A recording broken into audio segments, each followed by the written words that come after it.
नमस्कार मित्रांनो, मी डॉक्टर मंगेश काळे। सध्या सगळीकडे या तापाने सर्वांना हैराण केले आणि हा ताप हा सर्दी खोकल्याचा ताप असू द्या, डेंग्यूचा ताप असू द्या, चिकनगुन्याचा असू द्या किंवा झिका व्हायरसचा ताप असू द्या, या तापाला उत्तर मात्र आयुर्वेदामध्ये सांगितले। आता सध्याचं आपण वातावरण पाहिलं तर या पावसाळ्याच्या वातावरणात या बाहेरील वातावरणाचा परिणाम हा शरीरामध्ये आपल्या पचनशक्तीवर होत असतो आणि या पचनशक्ती कमकुवत झाली की वेगवेगळे आजार हे यायला लागतात आणि आयुर्वेदामध्ये हा काळ हा वाताचा काळ सांगितलेला आहे। रुग्णांना चिकनगुन्याचा त्रास होतोय, असे रुग्ण जर आपण पाहिले तर अशा रुग्णांना सुरुवातीला पहिल्या दिवशी ताप येतो आणि दुसऱ्या दिवशी हा ताप गेलेला असतो, पण ज्यावेळेस तो सकाळी उठतो तर त्याला उठता येत नाही, दुसऱ्याच्या मदतीने त्याला उठावं लागतं, लघवीला शौचाला त्याला दुसऱ्याच्या आधाराने जावं लागतं, नंतर त्याचे सांधे दुखायला लागतात, सुजायला लागतात,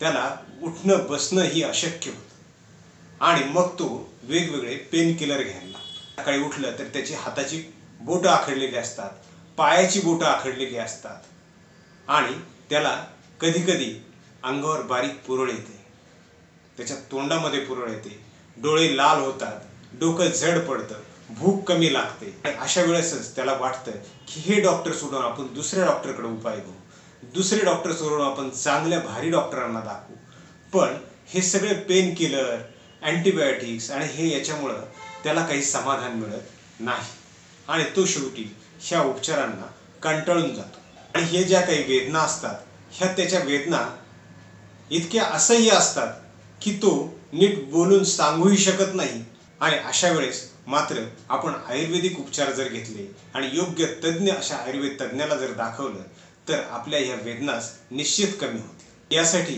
आयुर्वेदामध्ये खास औषध सांगितले, तर ते औषध जे आहे ते औषध हे आपले घरगुती औषध आहे की जे आपण नियमित दररोज पितो, तर ते औषध आहे पाणी आणि हे जर पाणी आपण जर कोमट करून घेतलं तर त्यासारखं दुसरं औषध नाही।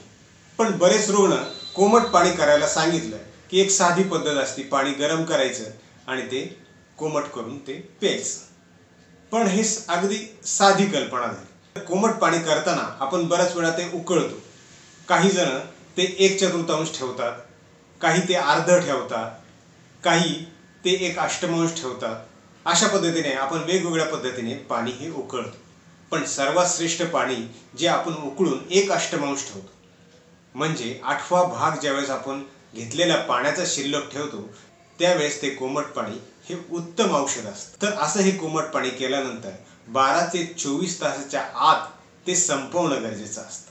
शिळं पाणी हे कृपया घेऊ नका, शिळं पाणी हे सेवन करू नये। अशा ह्या कोमट पाण्याचं वर्णन हे आयुर्वेदामध्ये खूप सुंदर असं केलेलं आहे। हे जे कोमट पाणी असतं ते उत्तम दीपक सांगितलेलं आहे, म्हणजे आपला जाठराग्नी प्रज्वलित करणारं, आपली भूक वाढवणारं सांगितलेलं आहे। ते उत्तम पाचक आहे।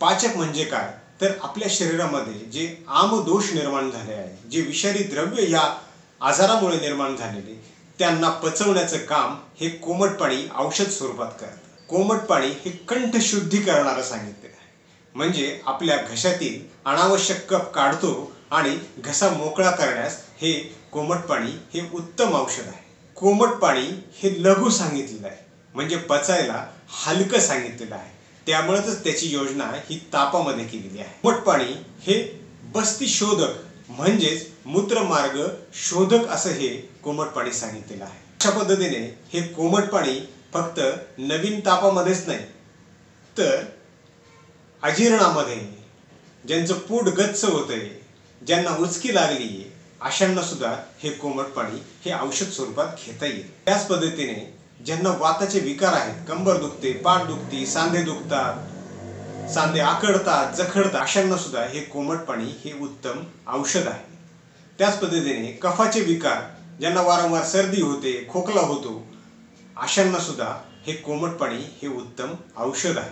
अशा पद्धतीने आयुर्वेदाच्या ग्रंथामध्ये या कोमट पाण्याची प्रशंसा केलेली आहे। आपल्याला हा व्हिडिओ आवडला असेल तर जे आपले मित्र नातेवाईक या त्रासापासून वैतागलेत अशांना हा व्हिडिओ शेअर करा, याला जरूर लाईक करा आणि सबस्क्राईब करायला विसरू नका। कारण यासारखे महत्त्वाचे व्हिडिओ आम्ही आपल्याला नेहमी घेऊन येत असतो. धन्यवाद.